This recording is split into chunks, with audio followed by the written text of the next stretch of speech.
নবী কামলিওয়ালা রে, দো জাহানের বাদশা নবী কামলিওয়ালা রে। আদি পিতা আদম যখন মুসিবতে পড়ে, মোদের নবীর ওসিলাতে আল্লাহ কবুল করে।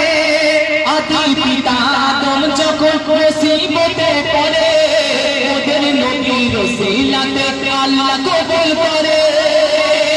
হৃদয় জুড়ে দেখলাম আমি, হৃদয় জুড়ে দেখলাম আমি নয়ন ভরে, দো জাহানের বাদশা নবী কামলিওয়ালা রে, দো জাহানের বাদশা নবী কামলিওয়ালা রে। আমার মনের ঘরেতে রেখেছি জানে, মনের ঘরেতে রেখেছি জানে, দো জাহানের বাদশা নবী কামলিওয়ালা রে, দো জাহানের বাদশা নবী কামলিওয়ালা রে। মোরা যদি কানা